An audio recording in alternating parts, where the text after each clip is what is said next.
everybody. Welcome. Great to see people popping in and doing your greetings in the chats. My name is Scott Bernstein. I'm the Executive Director of MAPS Canada. I'm coming to you from Vancouver, BC, which is the unceded traditional territories of the Musqueam, Squamish, and Tsleil-Waututh peoples. And that's really important to me because I've been working in drug policy for a long time, and I often think about the issue is framed through an Indigenous context of how the drug laws and prohibition, which we'll be talking a bit about tonight, affects Indigenous people disproportionately, and also with our own work in psychedelics around the intersection of Indigenous people and plant medicines and other types of things. So I just want to acknowledge that I'm very grateful to be a settler on this land where I live and work. And thank you for joining. So tonight is introductory webinar. We've got a couple of things I want to do. I'm going to, first purpose is I just want to connect with the community and say hi, introduce myself, talk a bit about where I'm from, share my background, but I really want to focus on our policy and advocacy work that we're doing in MAPS Canada. So we've had some really exciting things that we've been working on over the years, and this coming year we've got some great plans and projects we're working on that are really aiming to shift the landscape around psychedelics in Canada. So I want to talk a bit about that for a bit and what we're working on. I'm going to introduce our webinar series that's going to follow up and be deep on these topics, and then we're going to open it up for some of your questions. So at the bottom of your window, you're going to see Ask a Question, and feel free to pop in your questions, and folks can upvote questions they want to see me answer. We'll do as much as we can for the time we have, which is about an hour. So thank you for joining. And, I'm just gonna talk a little bit about myself for starts. So I was born and raised in Chicago area, and I came to Vancouver in 2006 to go to law school here. And it was so beautiful and wonderful, I decided to stay. And I have an almost 6-year-old son named Adam, who I co-parent with his mom. And I was introduced to psychedelics by my best friend in university a bit over 35 years ago, a long time. And we enjoyed it in a lot of ways and built our friendship and connection. And I've used psychedelics more or less on and off over the period of my life since then for all sorts of reasons, for spiritual and personal growth and wellness, for connection with people and relationships, for fun, and for healing. And so I was really excited to enter in this role in MAPS Canada to be able to push something I believe so strongly about and feel so passionately about. So I've been working in drug policy for almost 15 years now.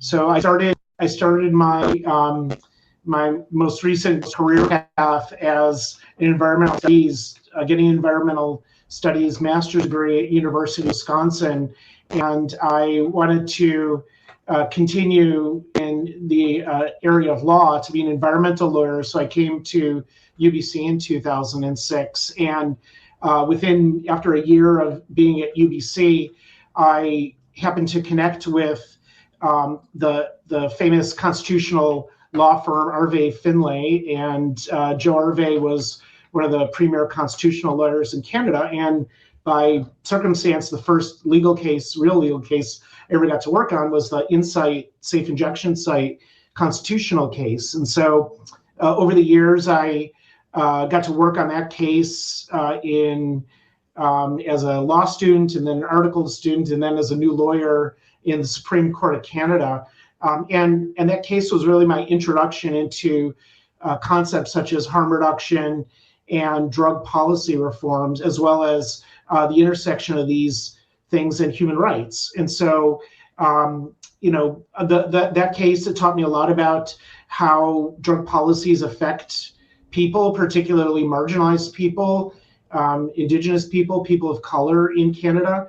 And, I really felt that our drug policies were unjust. And I saw right away the connection between social justice and advocating for better drug policies that support human rights and public health. And so I switched over my focus from environment to drug policy then, and I continued on a career. I worked for a number of years with Pivot Legal Society here in Vancouver. And so Pivot advocates, they do strategic litigation on behalf of marginalized communities. And so I led the health and drug policy campaign there for 3 years and brought some constitutional legal cases around challenging municipal anti-harm reduction bylaws, and also around access to prescription heroin, which we now have in Canada. So I was really proud of the work there. Following Pivot, I spent some time in New York working with the Global Drug Policy Program of Open Society Foundations, and there I helped to organize an international coalition of advocates who were working at the UN level, particularly towards the making a difference and impact at the United Nations General Assembly Special Session, which happened in 2016. The other part of my portfolio was working to build nascent drug policy movement in Africa. And so that was a really wonderful and exciting opportunity I was privileged to have. When I returned to Canada in 2017, I began work with the Canadian Drug Policy Coalition. And so I worked there for a number of years as the director of policy, and led the organization's work on decriminalization, legal regulation, and our international engagement. So our work with the United Nations. So there's several organizations in Canada that work with the government of Canada to advocate for better international policies, which affect our national policies as well. So I was happy to be part of that. MAPS Canada is part of this coalition, the Canadian Drug Policy Coalition still. So there's still intersection of our work and the work that they're doing with about 50 or so organizations across Canada. So that's a little bit about me. I started as executive director of MAPS Canada in September of last year. It's been really a thrilling and exciting ride, and I think you're all aware of sort of how fast the psychedelics field is moving. It's definitely affects an organization like ours as well, where we want to continue to be relevant and respected and make changes in the psychedelic field that we think are important. Things like promoting equity and fair access to psychedelic medicines across Canada for people.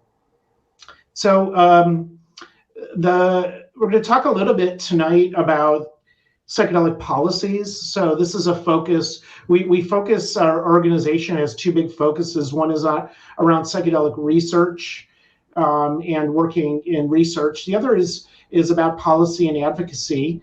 And we also do some work around helping the psychedelic field to collaborate and work better to strategize. But tonight, the focus is going to be on our policy and advocacy work. We have a lot of great, passionate and excited volunteers who help drive this work and direct it. And I'm really happy for their help in keeping engaged on these topics. So I just want to start. A lot of people are talking now about a psychedelic renaissance. So what does that actually mean? So the way I look at it is we're in this area now where there's a rapid change in attitudes, practices, and policies that's happened really over just very last few years. You know, if we look back even 5 or 10 years, the landscape has changed phenomenally. So there's this quick movement, things are developing, things are growing. So we're seeing a vast expansion of research now about how psychedelics can be beneficial and used to treat all sorts of conditions, particularly post-traumatic stress disorder, depression, eating disorders, things that really have come to light in these times of COVID, where we've really heightened mental health and awareness as well. So there's an intersection between our work and that, of course. So another part of this renaissance is we're seeing now a reduction in stigma around psychedelic use generally. You know, I think it was just an article now in Chatelaine, and major newspapers and articles are coming out about how psychedelics are, you know, not the thing to be feared, but something that has promise and benefit. And so generally people regard psychedelics more open-minded now, not entirely, but there's still room to go there, but it's changing. There's been a rapid growth in an expansion of underground services and use of psychedelics in an underground space, or I would say like an extra legal space. They're also changing, now we're seeing changing policies that are allowing access to psychedelics legally. And currently the situation is for medical use or research use to allow access to psychedelics. And then finally, the other piece of this renaissance is really this massive increase in investment and money that's being put towards a for-profit legal psychedelics industry, whether that's production of psychedelics, distribution, or services being offered. So all of these things create this landscape of rapid change and movement in the psychedelics field that we're experiencing.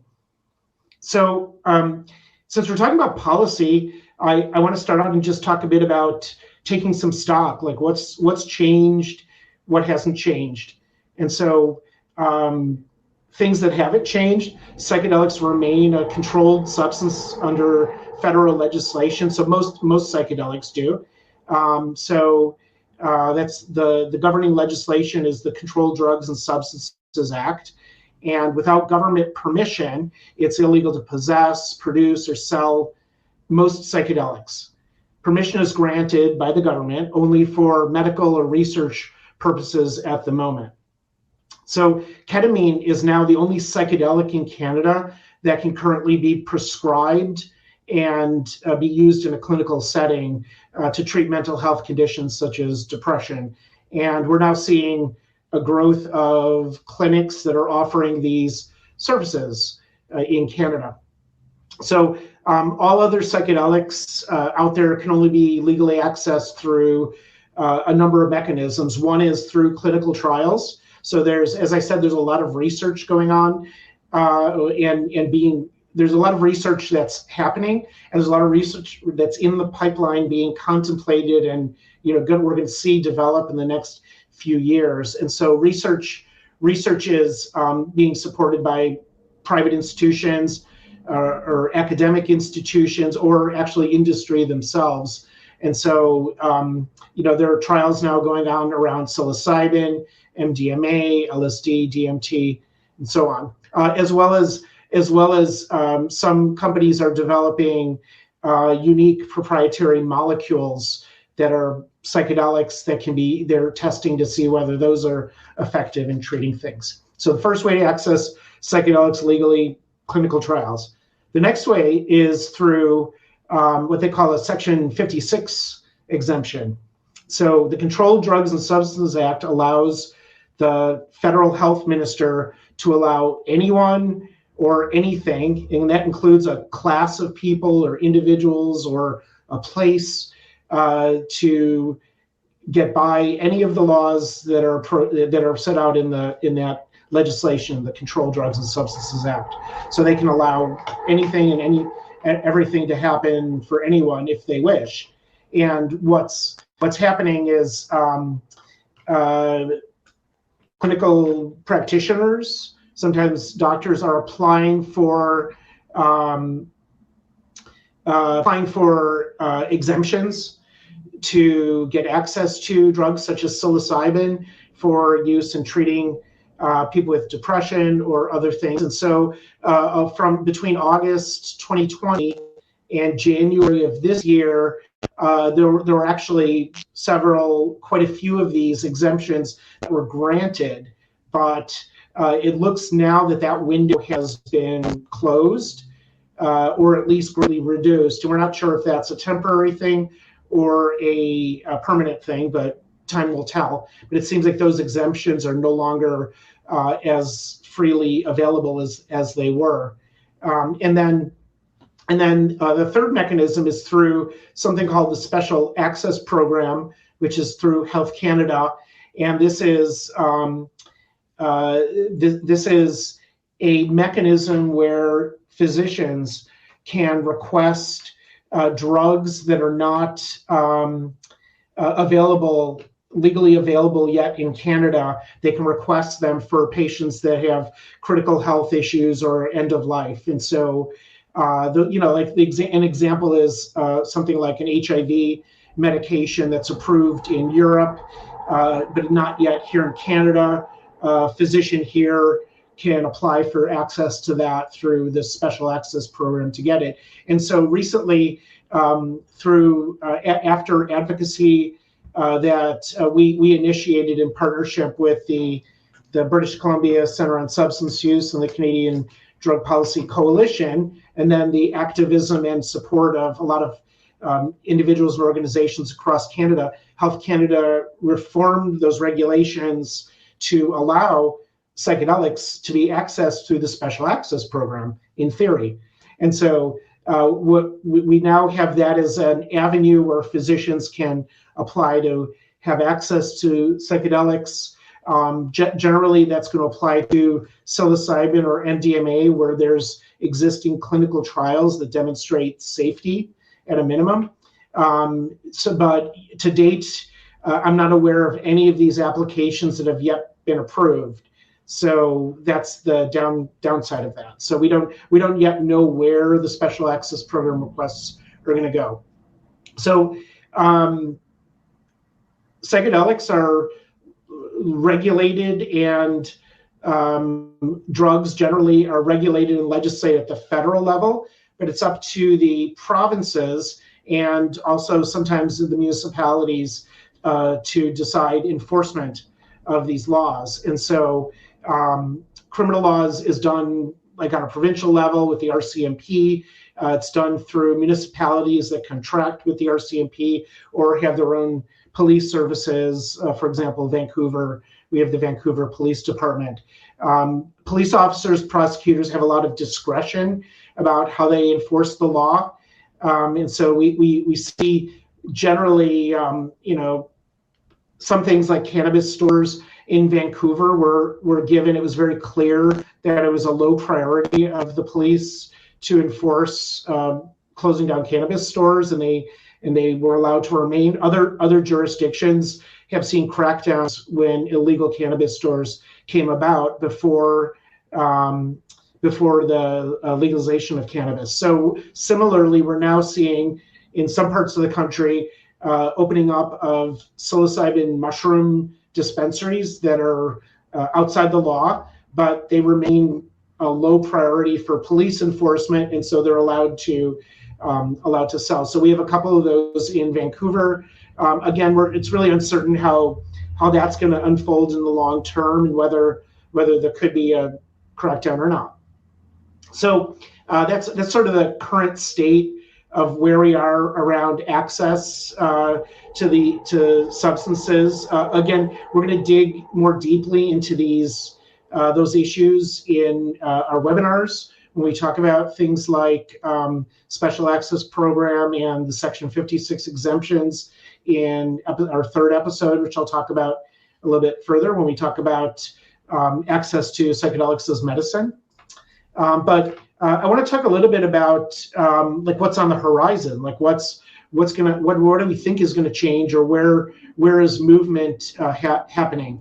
And so the Canadian Psychedelic Association and Therasil, two nonprofit organizations, they've each proposed regulations to allow legal access to psilocybin for medical purposes.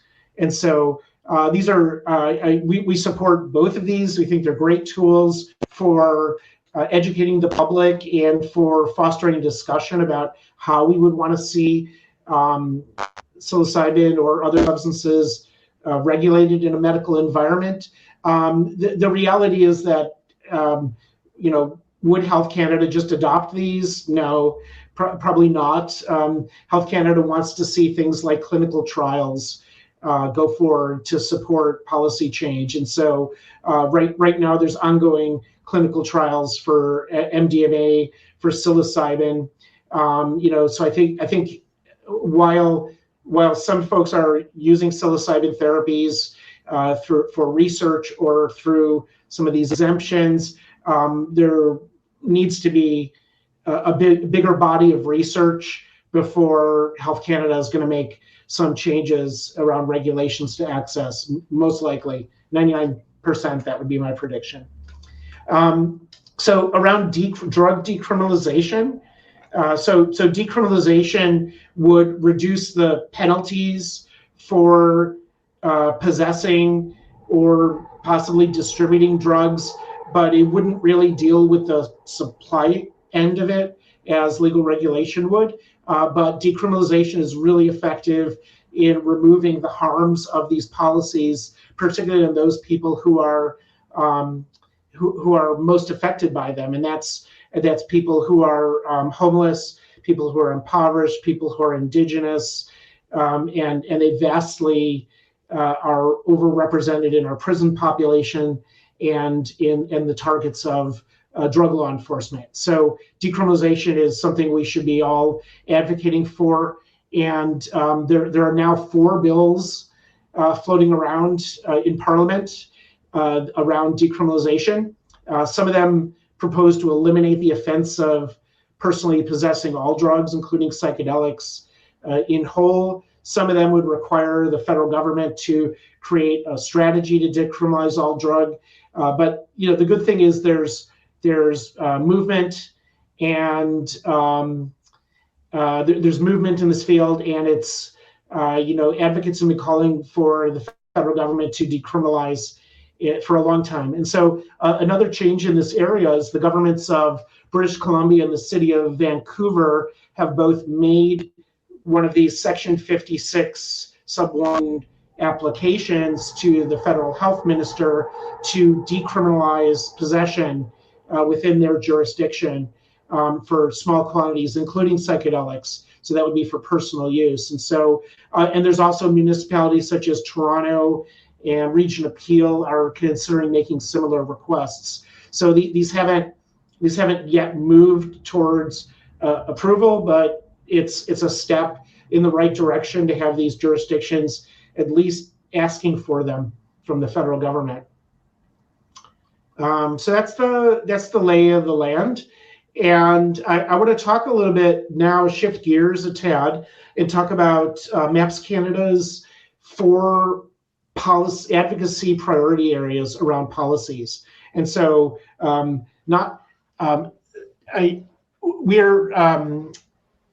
we're doing is we're focusing our advocacy efforts on these 4 priority areas this year.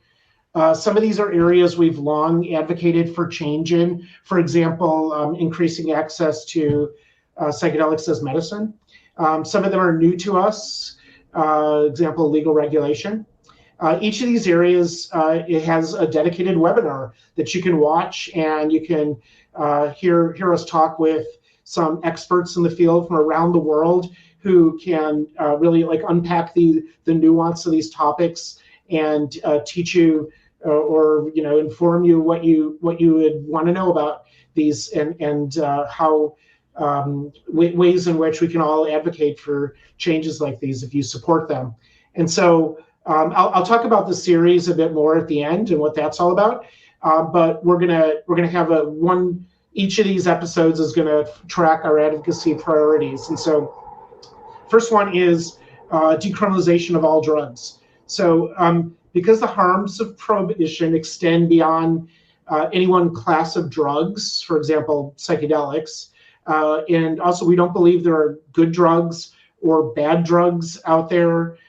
And evidence strongly demonstrates that prohibition has been an unmitigated disaster in terms of a policy approach. MAPS Canada supports the decriminalization of all drugs in Canada and internationally. So to this aim, so far, we've written letters to the government to support local efforts at decriminalization. For example, Toronto, support Toronto, to support British Columbia, support Vancouver.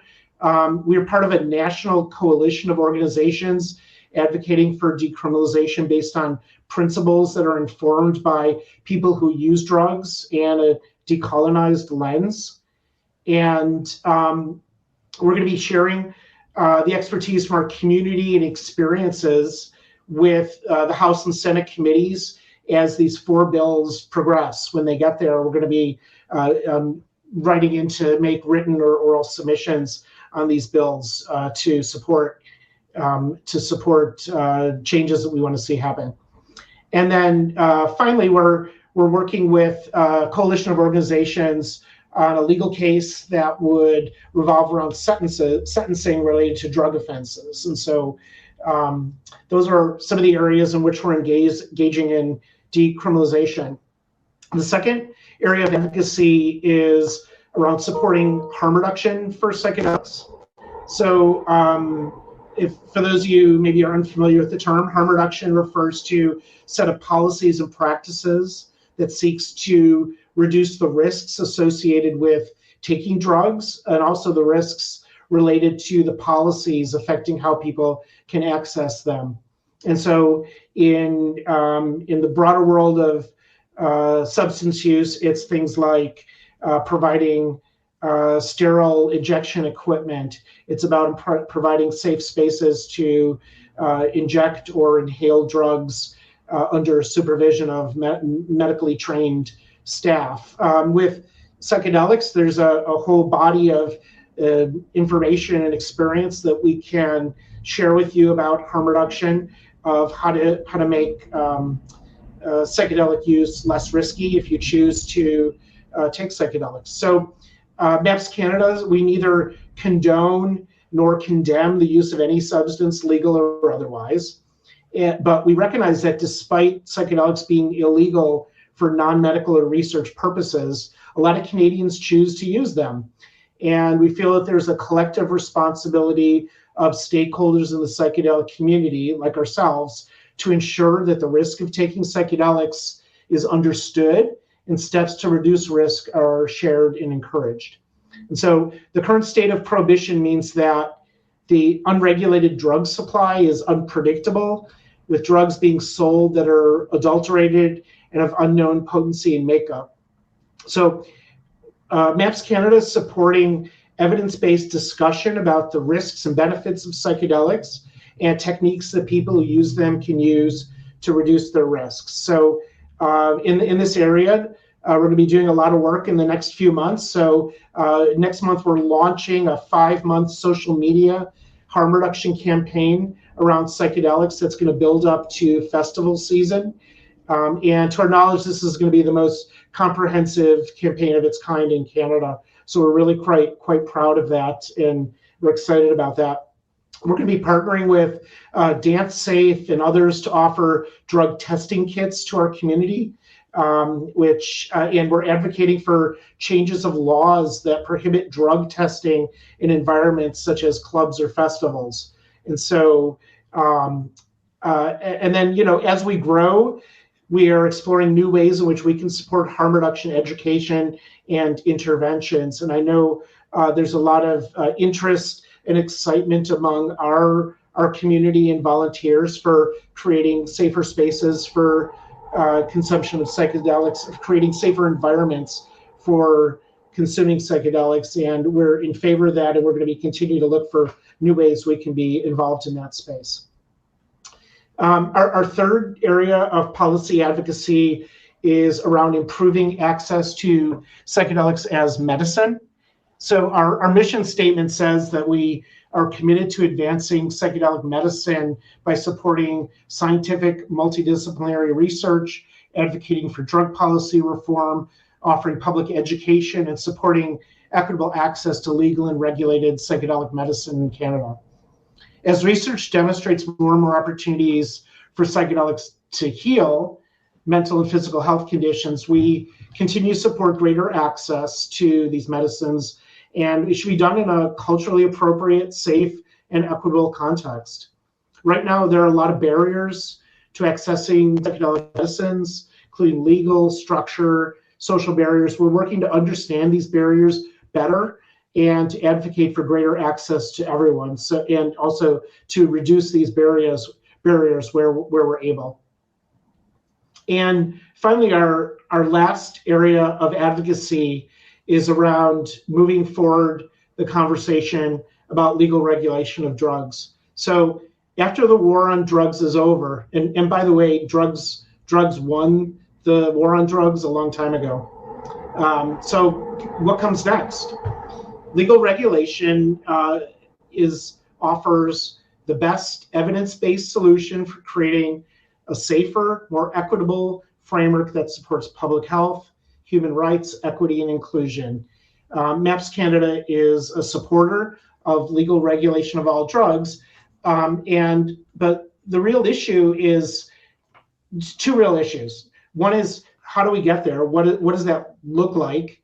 Does it mean you're going to be able to buy DMT in the bulk bin in Safeway or some other way? Probably not, right? So it's about thinking about reasonable and good ways in which we can look at drugs and have access to them for non-medical or non-research purposes in a way that promotes health and safety.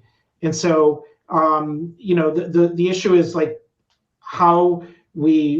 where we're going, and then how we move from where we are in a policy space to where we need to be. And so right now, public opinion, there's a lot of myth, fear, concern about what legal regulation would look like, and a lot of misperceptions about what it would be. And so, and that's as a result because there's been very little public discourse about what legal regulation is, what it could be like, and why we should be working towards that. So our organization, MAPS Canada, we're supporting the legal regulation of all substances, and our work here is going to be around furthering that discussion in Canada on this topic within our own lens, the framework of psychedelic drugs. So our purview is talking about how psychedelics can be legally regulated in a safe and good way. So we're really excited about that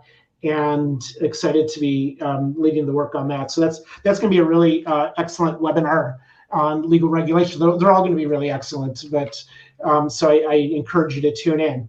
So just take a little drink and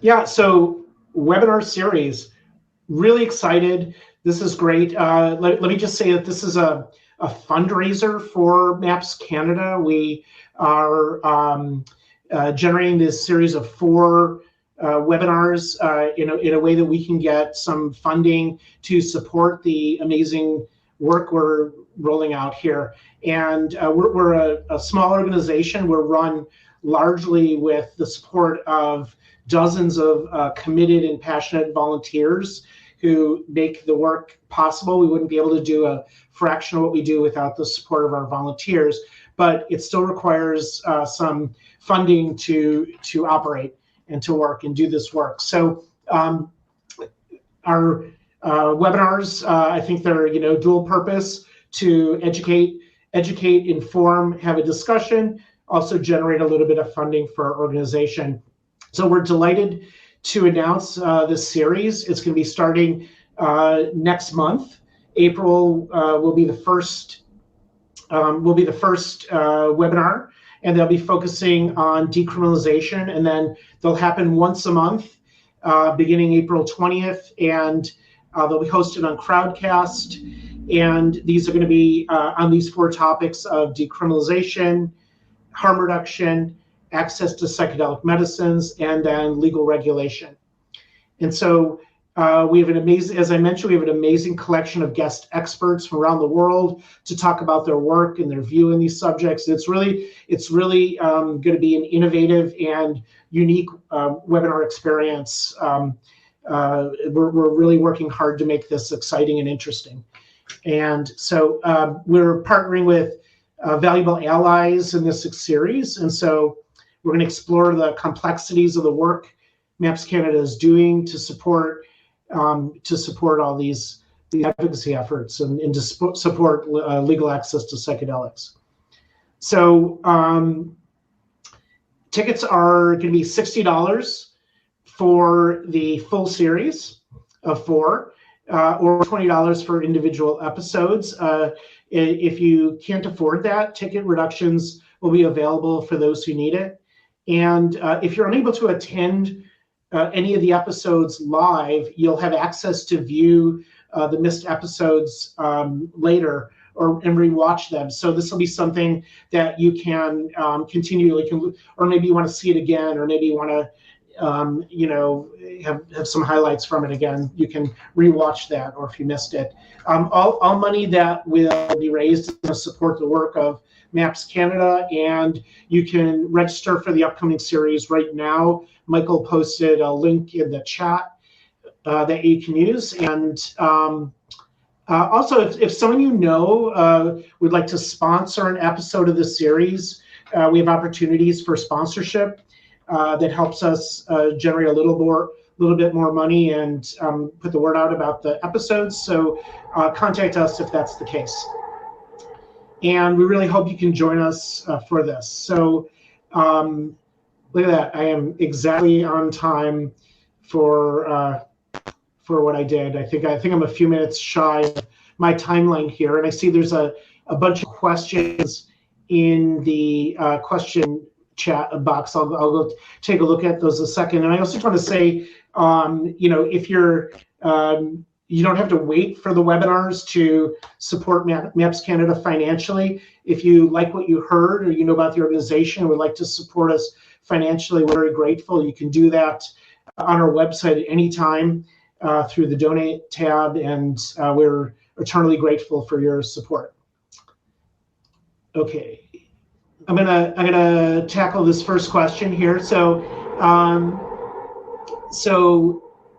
I'm going to give you a lawyer answer to this, unfortunately, because the answer is going to be that one, because I am a lawyer. So MAPS Canada is a different organization than MAPS US or MAPS Public Benefit Corp. And MAPS Canada was not a delegate or a sponsor or an investigator in any of the MAPS clinical trials. So our role in those trials was different. We helped to facilitate funding for these, but we had absolutely no role in oversight or accountability of any of the therapy that was done. Okay, I'm sorry. So the question I'm answering. Okay, sure. So the question is, videos emerged showing MAPS therapists assaulting a clinical trial participant in a phase 2 trial in BC. MAPS claimed trial records show no ethical violations. Oh yeah, thank you, Daniel, for posting it. I want to say that we're a separate organization. I think MAPS US can speak for itself as the sponsor of the clinical trials.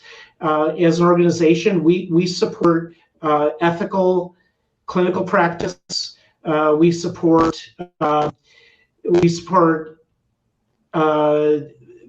following of rules and oversight for clinical therapy. So I think I'm not going to say too much about this, because I think it's really not our particular role to comment on someone else's clinical trial, and I'm not an ethicist or a clinical researcher or a psychologist to talk about those boundaries. But I just want to say that I think it's in all of our interest to ensure that I think it's in all of our interest to ensure that there's a safe and positive environment for psychedelic therapy. And so it's terrible when things happen that violate ethics and rules in any circumstance, whether that's in the circumstance of a clinical trial or it's a circumstance of underground practice. And so I think we as a whole should ensure that there's mechanisms that provide accountability and safety for participants, and we have accountability for those participating. Okay, so I think I'm going to move on to the next question. So in this rapidly shifting regulatory environment, how does MAPS coordinate or partner as a nonprofit with for-profit models? So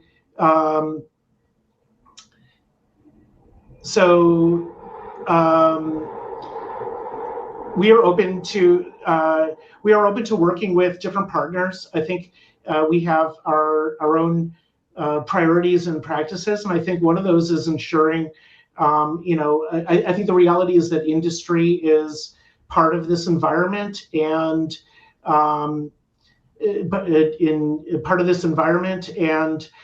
we are working with industry where appropriate. I think we have a lot of opportunities for partnership, but I think there's really an aspect where nonprofits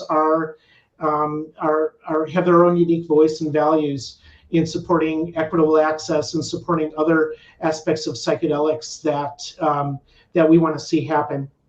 So I think the coordination it's delicate. I think we're looking to build alliances with nonprofits for sure, and in industries. I think we're just being a bit we're being very cautious about who we're partnering with and how, and to date we don't have any industry partnerships directly that we're working on, but we're open to talking. A lot of times industry is engaging in research that's helpful, and I think we want to see benefits that work towards supporting the public generally. So I think we're interested in that type of relationship with industry.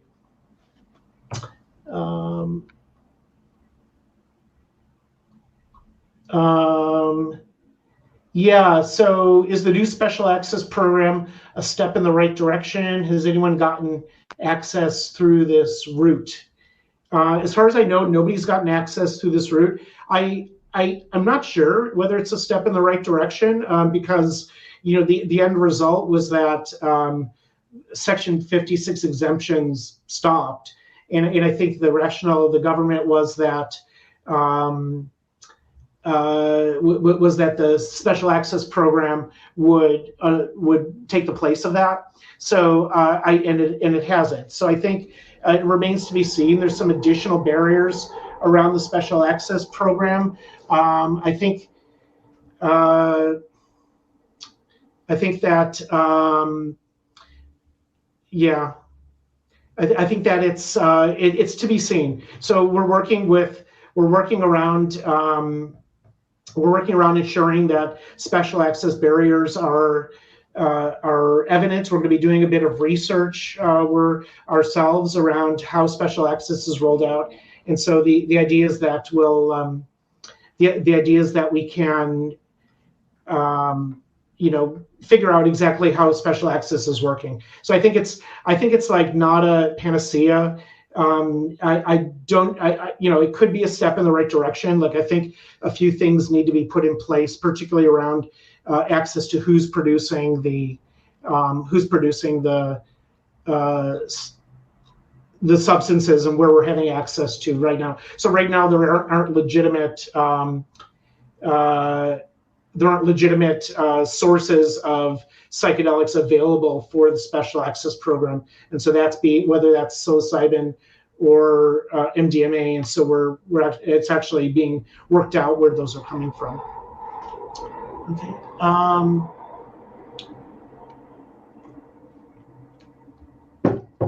Is there a risk of bias when private corporations are funding studies, what happens to the negative data? I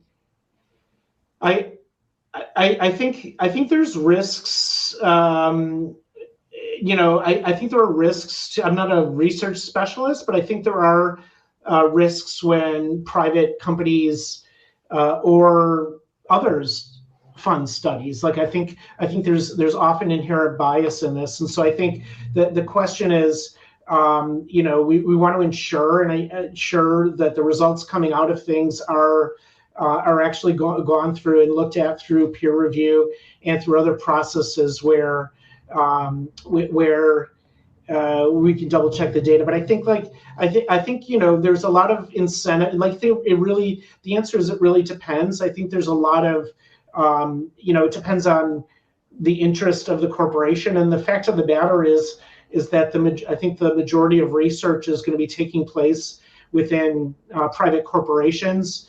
But that's largely a model that we've had for drugs in Canada and North America generally, is that research is funded by private enterprise who have the resources dedicated to it. I think funding research through clinical research through nonprofits is probably not particularly effective or efficient in a way to do it.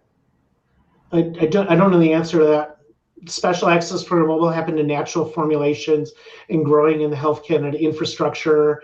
I really don't know. My first interactions with Health Canada seem to suggest they're supporting synthetic materials as opposed to extracts.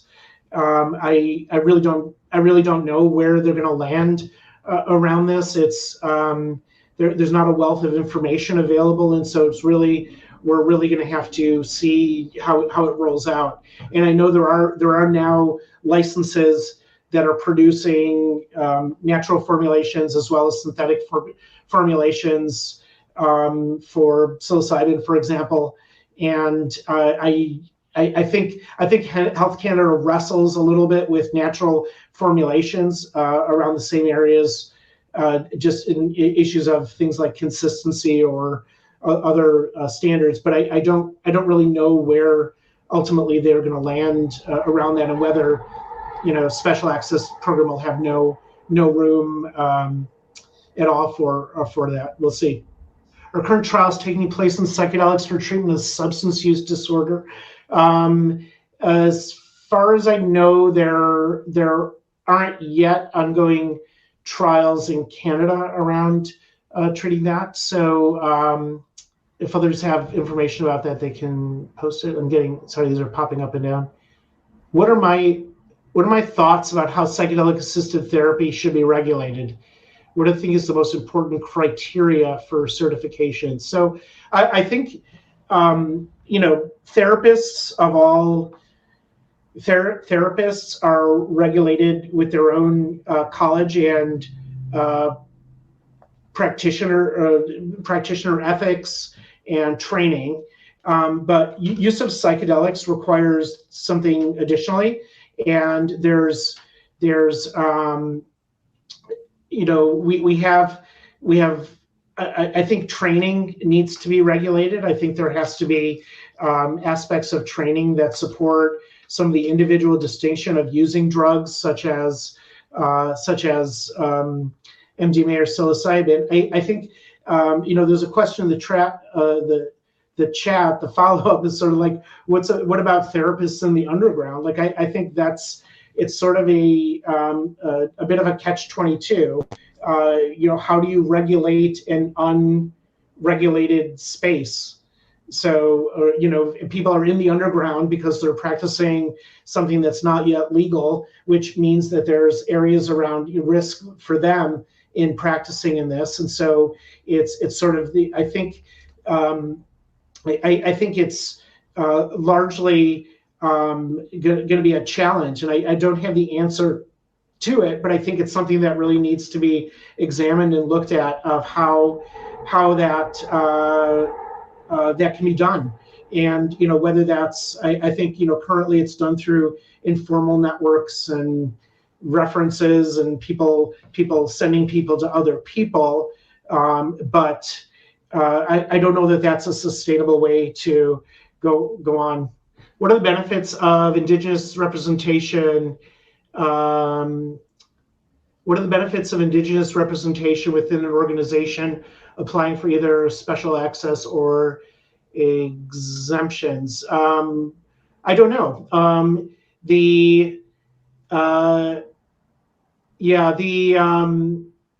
I really don't know. And I think these things are done through a policy framework that's sitting in the Minister's office or Health Canada. So they haven't yet indicated what will be the metric by which they evaluate special access program requests. So we don't know what kinds of things will be getting through. So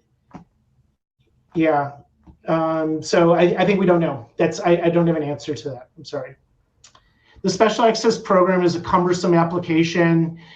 Is it really another way of saying no while pretending to be open?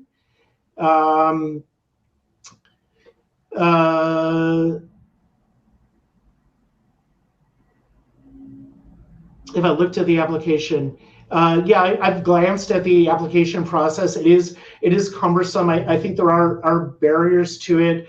I think that's, you know, I think that's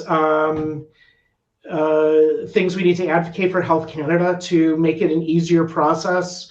I think this is a kind of thing that's going to be developed as time goes on. So I think, you know, it's really how, you know, we're, as I mentioned, we're looking at research. We're going to be doing some research looking at how special access program applications go through, what kinds of things get through accepted, what kinds of barriers or responses are made from Health Canada. So I think you know, there is it really another way of saying no? I don't know. I think Health Canada is a bureaucracy, and so they're going to want questions answered from their own perspective. And I think it's really, you know, as it's definitely creating barriers for physicians to apply for these substances. So yeah, so I think that's probably all the questions we have time to answer at the moment, but I'm going to take a little second here. I really appreciate the questions and the engagement and the comments in the chat. It's often really entertaining to see, informative to see what people are writing. And it reminds me of the importance of engaging our community and being open to things. So I would just like to say, you know, thank you again for your watching this, and really appreciate the attention.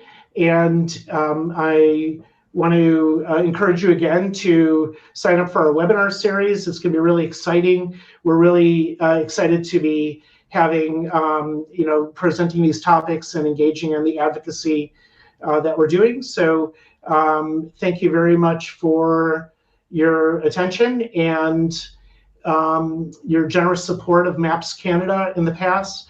And I just want to remind you, we're a nonprofit and a charity, and we rely on donations. So if you'd like to take the opportunity to donate to our organization, please do. And it's been really great to share some of our work, and we're excited, and thank you very much.